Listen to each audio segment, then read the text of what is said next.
Smart aesthetics, branding, marketing, entrepreneurship. Greetings and welcome back to the Kiss My Aesthetic podcast. I'm so excited to have Chelsea Makes on the podcast. She is a full-size human, even though she makes tiny little things. Welcome to the pod. Thank you so much. Thanks for having me. I'm so excited to have you. I stumbled across your stuff, like months ago now. And I've been doing this thing on my Instagram where I share somewhat regularly, like just things that are inspiring me or things that I come across. And I found one of your miniatures videos and I was transfixed, absolutely all consumed by what you've got going on. But for anyone who doesn't know you, can you tell us who you are and what you do? Yeah, absolutely. Well, first of all, thank you so much for all those kind words. I am fortunate in that I have not really met anyone who doesn't like miniatures. So the response is usually pretty positive, which is nice. But my name is Chelsea. I'm also known as Chelsea Makes. I'm a full-time miniaturist, and primarily my work comes from doing branded miniatures and shrinking down products we all know and love. But I also create stop motion videos and a lot of kind of behind the scenes videos of how these miniatures are made. And so it's kind of a lot of different things, but definitely all in the realm of very tiny objects. How do you even end up doing this as a career? And do you think that your younger self could have pictured yourself here? Kind of give us the backstory. Because I can't imagine that you were telling like your teachers or your professors, like, I'm going to be a miniature artist someday. But maybe you were. Who knows? No, I definitely was not. And even still today, when someone asks me, what do I do? I'm just like, I got to take a big sigh because I'm about to dive into something that's going to make absolutely no sense to most people. And arguably, it is a really, really weird career. And I don't think even 10 years ago, I would have imagined that this is something that could be a profession, which is why when I went to college, I was studying landscape architecture. And so as a kid, I was always someone who really loved, making things. I loved making things for my Barbies and stuff like that. But obviously, as you get older, you put your toys away and you got to work on something that seemingly is going to be like a very straightforward career. And I've always been a very risk-averse person. So I studied landscape architecture with the hope that I would get an office job and go in for my 9 to 5 and be happy. And for a few years, that was fine. But I just felt like it wasn't really scratching the creative itch. And so I found myself at a local makerspace in town right down the street from my job. And after making 1 or 2 full-size pieces of furniture, I quickly realized that I had no room left in our very small apartment. And so the only way for me to continue experimenting with furniture design was to start making them in miniature. And it very quickly went off the rails. But I was lucky enough to hook up with a photographer that just so happened to be needing some small sets. And that's Colette Perry, who's an amazing photographer, stop motion artist. And she was the one who really made me realize that this is something that, has its very niche need in the world. And this is something that I could be filling. And so it kind of went from there. Oh my goodness. What a cool come up story. I love when someone partners with a photographer in the early years because man, it makes a world of difference. Oh my Holy gosh. smokes. And I mean, Colette is so talented as well. She is crazy talented. And I mean, I think I'll be spending the rest of my life thanking her for all that she's taught me. Because she is just, such a smart businesswoman, and also just the person who is like, hey, you have to just give this a chance because you never know what you can make a career out of until you just try it. Right.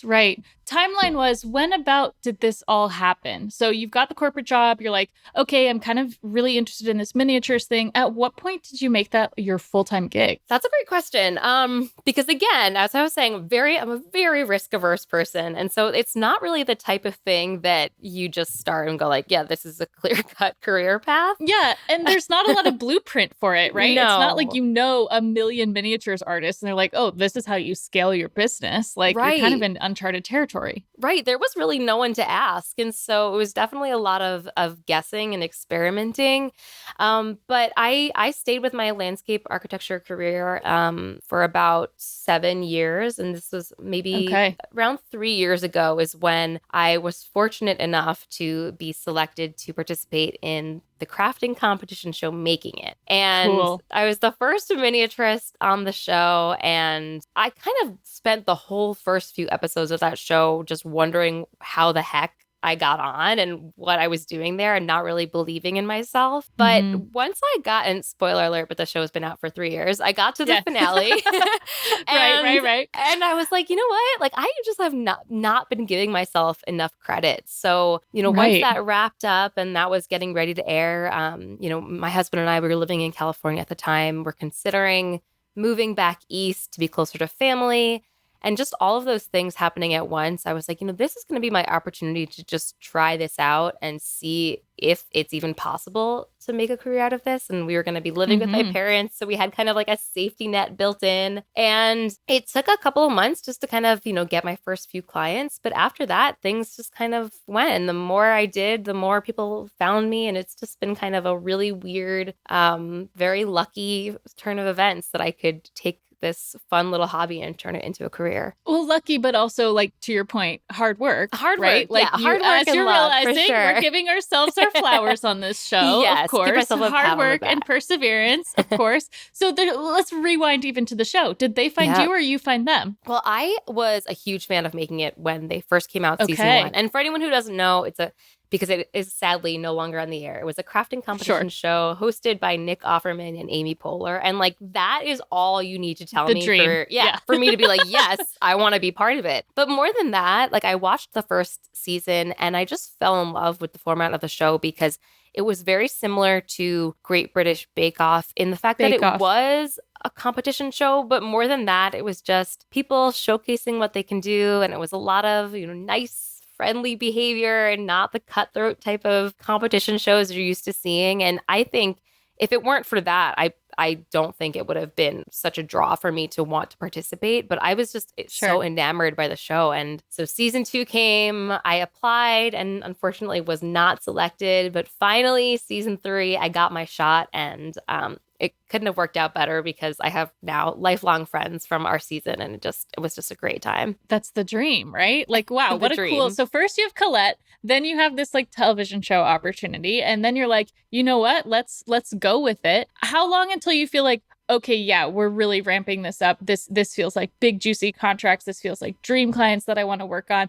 Or are you still like, yeah, no, I wake up every day and I'm still just figuring it out. Like, which one is it, Because I kind of go in both ways too. Yes, no, it's definitely both ways. There are times when things are going so good and I'm just like, this is crazy that anyone would hire me to make miniatures. And then there's other times where I'm like, why isn't anyone hiring me to make miniatures? Of course, because it's like the most ridiculous thing. So it's definitely a lot of back and forth. And I think, especially for anyone who owns their own business knows that there's peaks and valleys. And it is a little nerve-wracking to go through that. But I've been, pushing myself in the times where there's not a big contract just to focus on creative projects that have been interesting to me. And those, more than anything, turn into the stuff that really attracts more clients and more people. So you never really know. And I'm trying to just enjoy those kind of quieter moments to just fulfill all these really weird and wacky ideas. Oh, and we're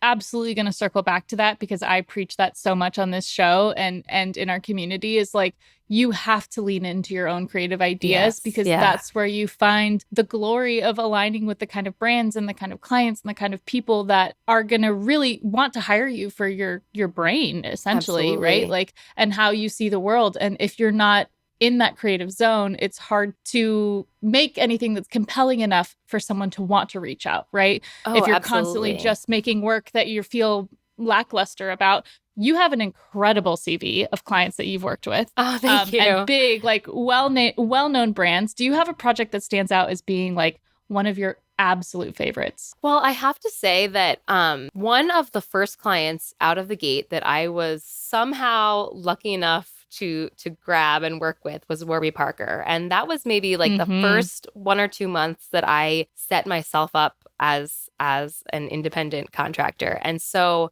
to have the opportunity to work with a brand like Warby Parker, who, is a company that I've purchased glasses from and I know and love, and they are the type of company that's giving back. And so for so many reasons, it was just the most amazing opportunity. And something about making tiny glasses. I mean, they were so small and it was such a fun challenge that it was just like, it was fun every step of the way. And they were excited about it and I was excited about it. And because it went so well, we've continued to work together for, several projects since then. And it's just every time they come up with a concept and an idea that like challenges me in a new way. And it's just honestly the best. If I could just work, Yeah. if they wanted to hire me as a full-time just making miniatures for them, I would be like, are you listening? Yeah.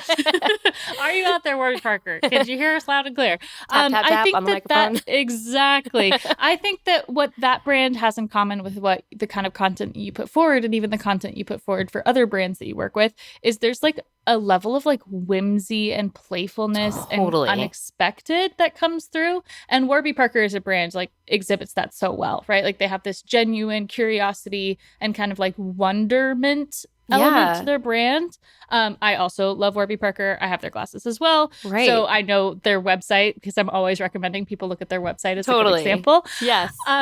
But let's talk about the actual practical making of the stuff. Because you said you made these teeny, like these glasses were like smaller than a thumbprint. Like they're so small. Very, how do you very decide? tiny. How do you decide the scale of your miniatures? Like why thumb-sized glasses and not like, I don't know, finger-sized glasses? No, like that's what a great decides question. that for you? Yeah, that's a great question. So I would say that primarily the most common dollhouse scale is 1 to 12. So 1 inch equals 1 foot in the real world. And because of that, I like to use that as much as possible because then I can kind of pull things that I've already made into these projects. And I will say that for the very first project I did with Warby Parker, I didn't do 12 scale. I did like Barbie scale. And that was purely because I just didn't think it would be possible to go any smaller. But by the second project, it was kind of like I have the time to just see if I can make this work. And if you have the opportunity to just experiment and do some things so crazy and weird, I think that just makes the project even more special. So to finally shrink down to such a tiny size and still have it be legible as like, this is a Warby Parker product, I think that was just really fun. And it makes people even more, amazed. And that's the kind of the whole point. You want to stop and go, how on earth did they do that? And that's kind of what draws the attention in. Yeah, I think that you bring up an interesting point here, right? And as brand designers and marketers, like we're always talking about the scalability of brands, like how you take a brand and shrink it down or scale it up and retain the essence of it. What kind of conversations are you having in the creative brief process to ensure that like the brand identity and the distinctiveness remains? Like you've worked with Stanley, you've worked with obviously Warby Parker, Dolce Vita. Like what are the things that you're like, these are the non-negotiables. We have to have it. I'm going to figure out some way to make it, but we have to have this part of it. How do you lead that conversation with the client? Because I've got to imagine that that's their primary concern. Oh, absolutely. Yeah, because they, obviously when you're shrinking down in scale, you're going to lose some of the detail. You're going to lose some of the legibility.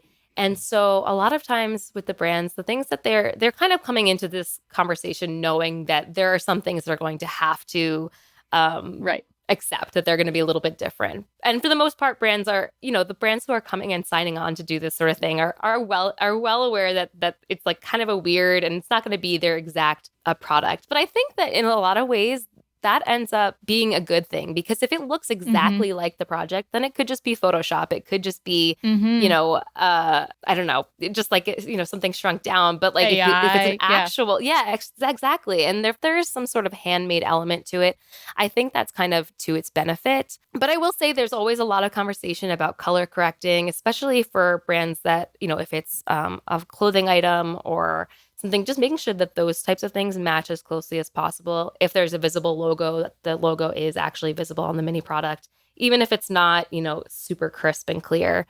But the other thing I'll say is that a lot more frequently, I'm finding myself reaching out to clients who don't have a physical product. And that becomes a little bit, that's a bit of an interesting challenge because, for example, I did a project with Redfin and obviously they have a product, it's houses, but they're not, something you go on their website and order. And so there's kind of this back and forth of just using their brand colors or weaving in their brand guidelines as best as possible into whatever story is being told. And for them, it was kind of a market breakdown of what was currently happening on the housing market. And so just using the miniatures that I already have and making things that seem appropriate to tell the story, but also just finding ways to bring in their branding and colors and things like that. Okay, so you referenced brand guides. This is something that clients don't totally understand, but brand designers, this is our Bible. This is everything.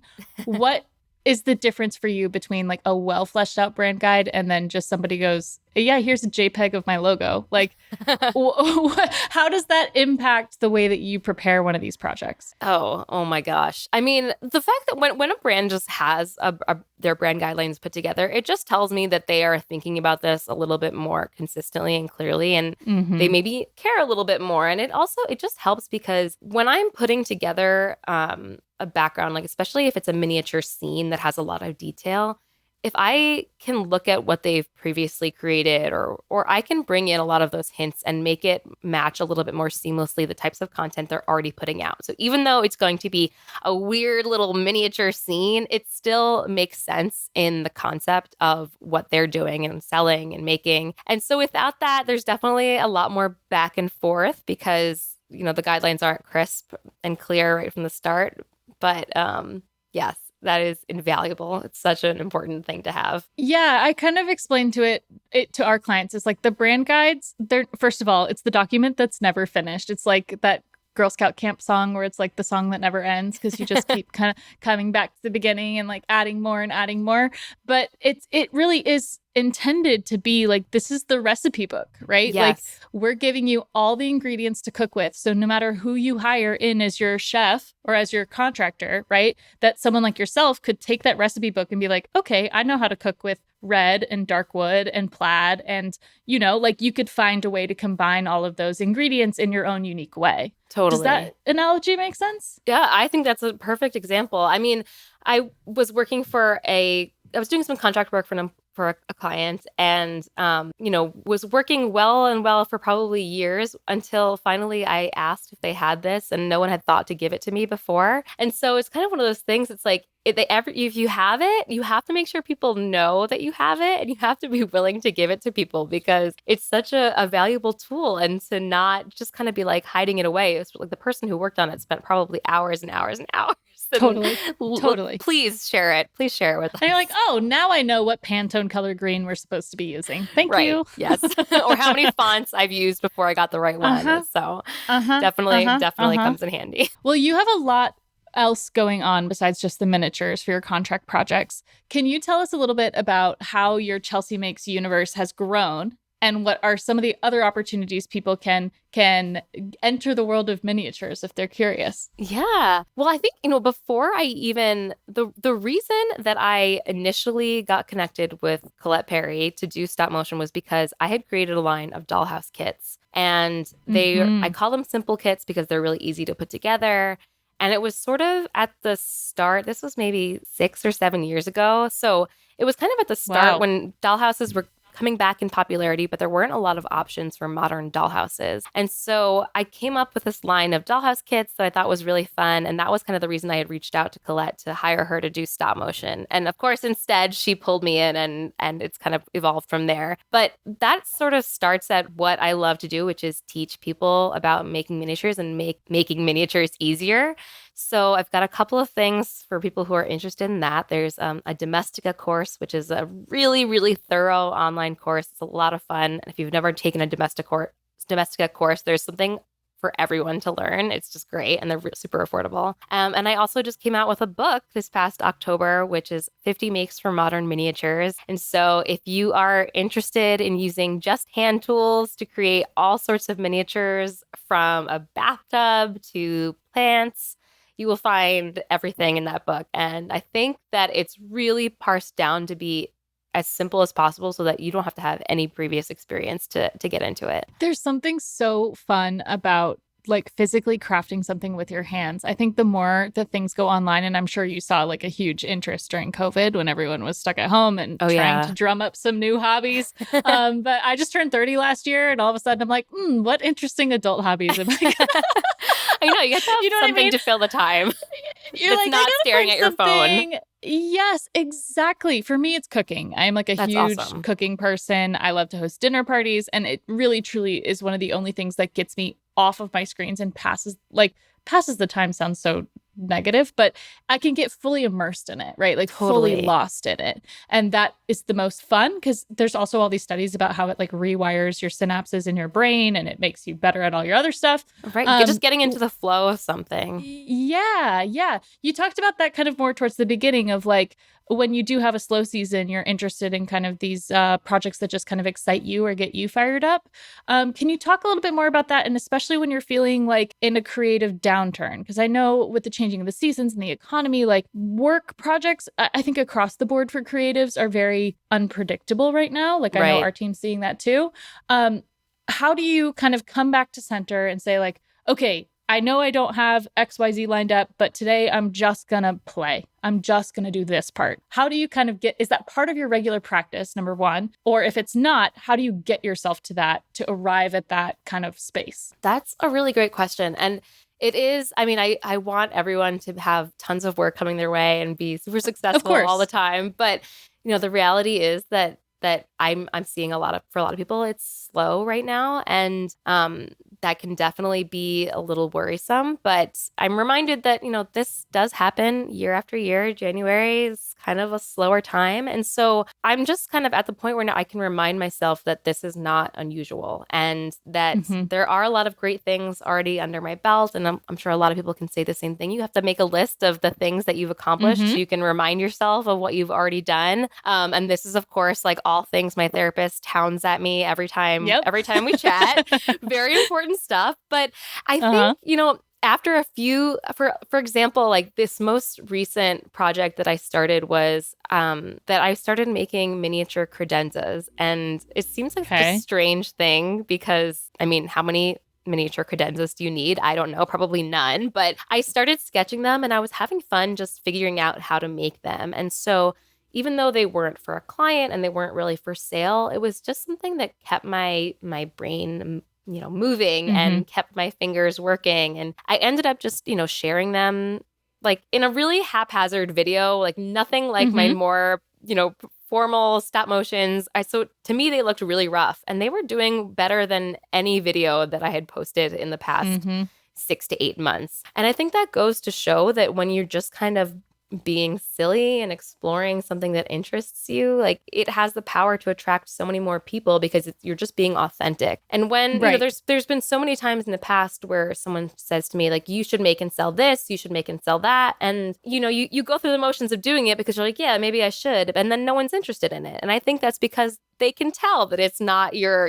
true art, your true craft, your true thing that you're interested and excited about. And then going back, I think like there's other times where the clients can see it too. When you're putting out work that you are excited about and happy about and proud of, they see that too, and they want to be part of that parade. Part of the magic. Yeah, absolutely. You made an interesting point though here that I want to come back to, which is you still posted it to social. So even though you were making the credenzas and even though it was outside of your scope and even though it was rough, you ended up putting it on social. I think a lot of creatives, especially in the early years, stop before they share. Yeah. And so then they are waiting for projects to come their way, but they forgot to let people know where they are. Right. Or what they're even doing. Yeah. So has that always come naturally to you, like the social media side of things, or did it take some training and some like flexing of the muscles to get yourself to the point where you're like, I'm not going to wait for this to be perfect. I'm just going to post it as is? I think you're right. It definitely took a lot of training and, not just the project side, but for so many years, I would not go in front of the camera and speak unless, my hair was done, my makeup was done. And then, after a while, I was like, if I wait for that, then I'm going to be waiting a long time because I have no motivation to do that most days. So I think that just getting in front of the camera and getting your project in front of the camera, even if it's unfinished and not perfect, I think that's the most important thing. And honestly, I still struggle with it. Like I'm not as consistent as I probably should be, but when I remember to do it, the results are always so surprising, and it's always the stuff that I don't expect that's going to do well that suddenly people are really interested in. So I'm just trying to remind myself that putting it out there and sharing it is better than waiting for it to be perfect and pristine. Yeah. You talk about the one being like imperfect and getting good traction. Can you think of another time where you got a lot of audience engagement or questions or something like really took off where you weren't anticipating it?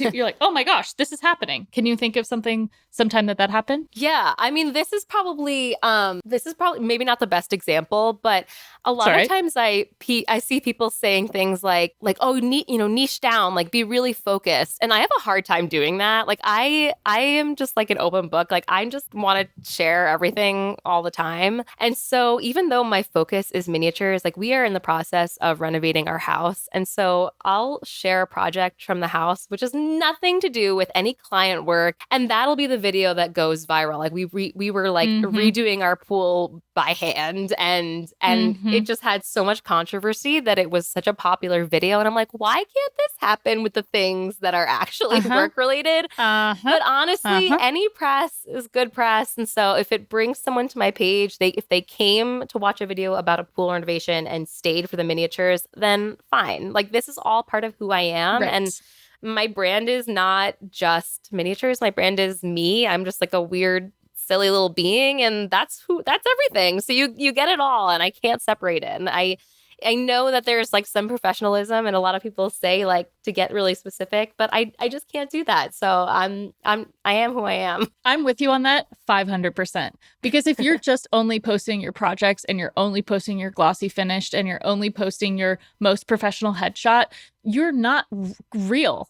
Right? That's not real life. At least that's not anybody that I know. No. That's not how I am. That's not how my family is. That's not how my friends are. Like I'm dressed always looking like I'm going on a dog walk because I go on a dog walk every day. Right, And that's right. reality. Yeah. And similar to you, like I'm not waiting till I have full makeup and a blowout to do social media content, because that's not even how I show up on a client call. Right. I want to be able to show up on a client call, drinking my tea, having some candor back and forth, Having a and dog or cat delivering walk a high by. quality. Exactly. Exactly. And Yeah. I think that's really the blessing of like kind of humanizing of companies and of creatives that has lacked for so long. Totally. And I think it's something that you get when you're not a real person, you get kind of lost in the shuffle. And so I'm always telling my clients this. I'm always encouraging them, like, give me that day in the life content, give me that behind the scenes, show me the messy, show me the crazy. Because of course our team can make it look beautiful if that's what you want, but you're going to get way more traction on being who you are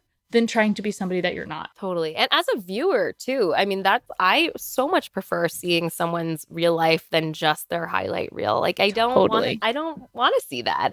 And there's a lot of brands now who are doing a lot more UGC, user generated content, and are doing a lot more just like posting a silly meme once in a while. And to me, that is so much more attractive and gives me a reason to actually follow them and see what they're doing and reach out to work with them if I see that they have that kind of personality, versus a brand that's only posting perfectly polished product photos. Because to me, I don't want to be sold. I want to be involved and like see this brand as a person. And so there's definitely a lot to just like showing it all, even if it doesn't quite make sense. Yeah, no, and I think that's kind of the difference between like picking up a magazine or picking up a catalog. It's like I'm only going to pick up like I'm aging myself here, but like 90s, my mom used to get stacks of catalogs. Yes. And you're only going to really flip through it when you know you want to buy the thing from the company. Right. Versus if you get a magazine that has an editorial piece that's talking about this most amazing, beautiful, incredible chair, you're all of a sudden you're like, oh, maybe I do want that chair. But because they kind of, it's that long-term kind of relationship building, like brand presence. And I think when it comes to social media, so many people get stuck in the, oh, I need to like sell, product. Right. When really you could be in this like editorial space, like you're talking about. Like I think of brands like Poppy does this so well, right? Yes. Like the sodas. Like they are such a fun brand to follow because they just make content that's fun. Right. And then they're not ever asking you to buy. Right. Yes. And I just think that's so much more attractive because there's so many ads everywhere all the time. If I wanted to just see ads, I would still be paying for cable, which I don't. So I just want to be part of their ecosystem and not feel like I can't be there without buying in. And I think that a lot of that really works because, I mean, obviously I've been influenced many, many times. Poppy being a great example, like huge fan now. But I think that there's also something like going back to what I do. Like if someone sees a silly little video with like a tiny version of something that they know and love, like it'll give them a reason to stop and look, because it's not a sales pitch. It's just a silly little thing that's fun to watch and fun to engage with, that doesn't feel like it's being forced at you. I'm so curious what your studio storage situation is. Like, do you send the brands all of these little things after you make them? You're like, here you go. Here's your tiny little shoes and your tiny little shoebox. Or are you like, I just imagine like people getting like a little package from the post office that's like 4 inches by 4 inches and it has all these tiny things inside. That's just like so cute to me. But where do you put all this stuff? Oh my gosh. You would be surprised at how much room miniatures take up. But I do, when a brand is willing, I like to send it to them, because one, I think it's just nice for them to see that it actually exists. It wasn't just like a weird Photoshop prank. Especially because there's so much time went into it. I want them to know that like I care about their product. And so when they're willing, I send it to them. A lot of brands will have me keep things if they think that we're going to work together again. So if we might reusing, obviously that helps them save some money. But I have a big kind of like a barrister bookcase. It's 3 shelves with like a little glass front. And I have all of my favorite miniatures in there so that I can look at them and admire them, but not have them get dusty and damaged. Because I, for someone who works with very delicate objects, I'm very clumsy. And so I have broken my own miniatures many, many times. So I need to keep them protected for me as well. Oh, no. You're like, oh, I sat on my chair. Dang it. So many times I'll be making something and I like breathe or cough and it flies across the room. And I was like, well, that was nice for the few minutes that I had it. Oh, my gosh. Time to start over. Gosh. As we're kind of looking down the barrel of this next year, what are things or trends that have you excited, and what are things that make you nervous? Because we kind of said AI can play with that trickster kind of personality, right? And I definitely lean into that for some of the projects that, to be frank, don't have the budgets to do full photo shoots. Absolutely. So we have, for example, a client, San Diego Open, and our campaign last year was tennis is taking over San Diego, and the tennis balls everywhere and like tennis explosion. And I just love it, very similar to you, right? The trick of that, like the haha gotcha. Not in a malicious way, but in kind of a creative, like stop your scroll. I think we have that in common, right? Like scroll stopping, make you think, make you question, make you be like, wait, is that what I think it is? Right. What is your position on AI and on tech and on kind of the image generation trends that we see coming down the pipeline? I think that a lot of people are very worried. There are times when I'm a little concerned, because I definitely think that you could very easily make something miniature by just photoshopping it or using AI. Sure. But I think that that's not really the point, because that's always been a possibility. You've always been able to just shrink it in Photoshop. And I think the real part of it that's intriguing is the handmade element and seeing the kind of behind the scenes. So in that sense, I'm not totally worried, because I do know that the people who are reaching out to me or that I'm working with are looking for that kind of handmade element. I've actually used AI in projects too. Like I did a project for Pretty Litter and I needed a gallery wall of cat images, and I didn't want to I didn't want to use other people's art, and I did not have enough creativity to make like 10 portraits of a cat. So I uploaded a picture of my cat and I generated portraits of her in a bunch of different styles. And so for that was great, because, the budget wasn't there to go out and hire people to make artwork, but I was able to still bring something in my head to life by using AI. And I think that in those applications, there's a lot of really, really great uses for it. So I'm trying not to be afraid of it and just, learn as much as I can. And I think that's true for a lot of things. I mean, 15 years ago, Instagram didn't exist. And so we all adapted to learn that and have careers through that. So I'm just trying to stay flexible and be willing to learn new things and keep up as best I can. I've got to imagine that in the mood boarding and kind of pre-production stages, that tools like AI could be really helpful to you. Yeah. Because you could start to give them the visual of like, okay, this is essentially what I'm envisioning for a Main Street USA scene. It's going to cost this much production hours and this much to make it. But this is generally like, do you like it daytime lit, nighttime lit, afternoon lighting? Like you can play with all those scenarios with a few clicks. And I think for our process as well, one of the interesting ways that we've been using AI is taking the brand questionnaire, condensing it and then giving it to the image generator prompts to create stock photos, essentially. So when we're talking about a specific ideal client avatar, for example, we have a project right now for like an Italian vacation property management company. Like, oh my goodness. Dream. Yes. And we identified in the brand questionnaire that their ideal client are older generation between 60 and 70 years old, but they're not actually the ones that are the point of contact for getting the house listed as a rental property. It's actually their kids. Oh yeah. So we need to attract the 30 to 40-year-olds, the elder millennials and the Gen Xers who have older parents. And I'm like, we would never be able to produce a photo shoot of this. Oh no, of course not. Like this, especially halfway across the world. So hello, here comes Midjourney, was able to plug that in, kick out beautiful photos of like multi-generational Italian families that own villas. That is like, amazing. And rock and gosh. roll. Yes. So I think, again, like to solve the problem of creating the stuff that would be impossible to produce otherwise, like impossible, no. Outrageously expensive, yes. Right?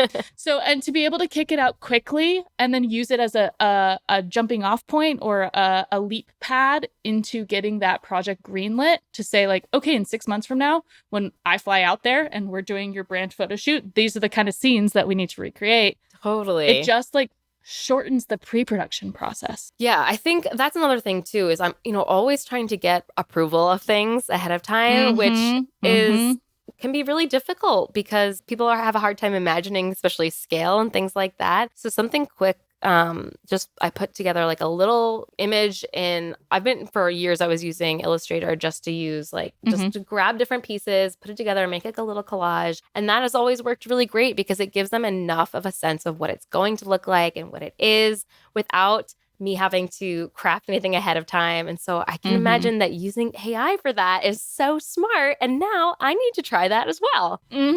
I could totally see you doing this in like a hospitality capacity, because when I think of your miniatures and I think of like this energy of like wonderment and surprise and like catching people off guard, you have to have seen the tiny little book nook stuff, right? Oh yeah. Where like people are putting in imagine like Plaza Hotel, New York City, reaches out to you and they're like, we want you to make a miniature Eloise that's like Eloise set, and we want to hide it somewhere in the hotel, and we're not going to tell people where it is. And then you have a whole social media moment where it's like it's starting in zoomed close crop to the little set, and then it zooms out, but then you see people's big old shoes walking by. It's giving Stuart Little is what it's giving. I need the hospitality industry to be listening to this idea. I think that makes so much stinking sense. And I just love, so now I'm going back and going a little off topic, but there's something about just hidden artwork that makes me so happy. Same. And in the town that we live in now, there's some artist who I don't know has gone around, and it wasn't me, I swear,